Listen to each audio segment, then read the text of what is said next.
Très chers amis, bonjour. Nous nous retrouvons après Rosh Hashanah et à l'approche de Yom Kippour. Avant Yom Kippour, nous avons eu Shabbat Shuvah, le Shabbat de la Teshuvah. Et nous avons lu une Haftara dans le prophète Hoshea qui commence ainsi. Shuvah, reviens, Israël, ad Hashem Elokecha, jusqu'à Hashem, ton Dieu. Ki kashalta ba'avonecha, parce que tu as trébuché dans ta faute. Le Divrei Yoel pose deux questions.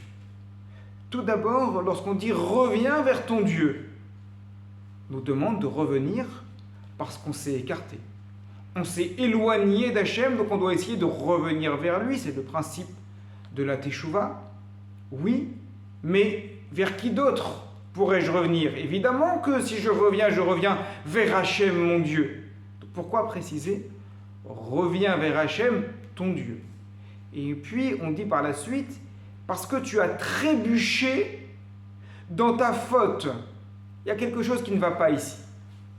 Trébucher, cela reflète une erreur. Je suis en train de marcher et je tombe par erreur, j'ai trébuché. Ce n'est pas de ma faute, c'est involontaire.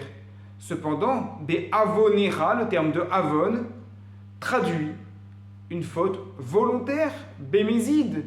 Donc ça ne va pas ensemble. Comment peut-on dire reviens vers Hachem ton Dieu parce que tu as trébuché dans ta faute volontaire? On ne trébuche pas dans une faute volontaire, mais dans une faute involontaire.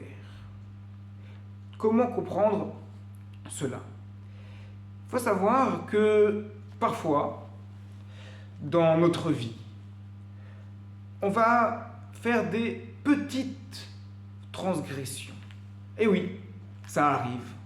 On fait des petites transgressions volontaires. Ce ne sont pas des grandes transgressions, mais des petites transgressions volontaires.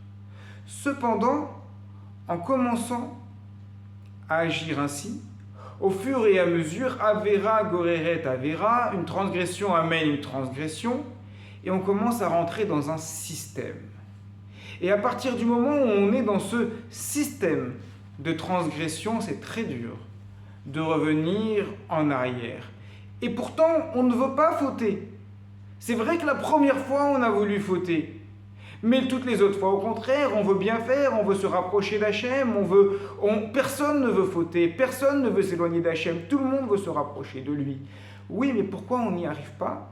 Pourquoi on a du mal? On a du mal parce que, à cause de cette première impulsion volontaire négative, on est rentré dans un système où on est dans un engrenage, et à partir de là, eh bien, on n'arrive plus à se relever, on trébuche constamment.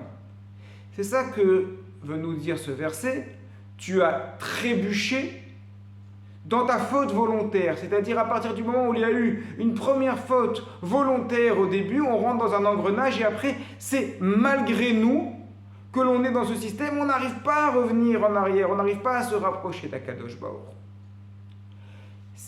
Cette manière de réfléchir à la faute doit s'imprégner en nous. Attention, parfois même quelque chose d'anodin peut être le point de départ d'une dégringolade de laquelle on a du mal à nous relever. Mais pourtant, on nous dit « Shuva Hashem ad Hashem Elokecha » reviens à Hachem jusqu'à Hachem ton Dieu. Qu'est-ce que ça veut dire? Même si tu as trébuché, si tu trébuches constamment parce qu'au début il y a eu cette petite impulsion et que tu es rentré dans un système de transgression, nous sommes rentrés dans un système de transgression, nous avons du mal à ressortir de ce système. Mais malgré tout, il faut savoir que Hachem c'est ton Dieu. Hachem est ton Dieu, ça veut dire quoi? Ton Dieu, c'est celui qui est proche de toi. Celui qui veut que tu te rapproches. Hachem veut notre Teshuvah, Hachem veut que l'on se rapproche de lui. Et c'est ça que nous dit le prophète, nous enseigne le Divrei Yoel. Même si on est rentré dans un système, on a l'impression qu'on n'arrive pas à se relever, on n'arrive pas à relever la tête de l'eau, malgré tout, on a toujours la possibilité de se rapprocher d'Hachem, parce que c'est Hachem notre Dieu, et à chacun c'est Hachem ton Dieu, donc on peut se rapprocher de lui et aller à l'encontre de tout ce système que l'on a créé de transgression pour revenir complètement vers Akadosh Baruch Hu. C'est ça, cette Teshuvah, que Bezrat Hachem, nous puissions tous la vivre pleinement à Yom Kippour.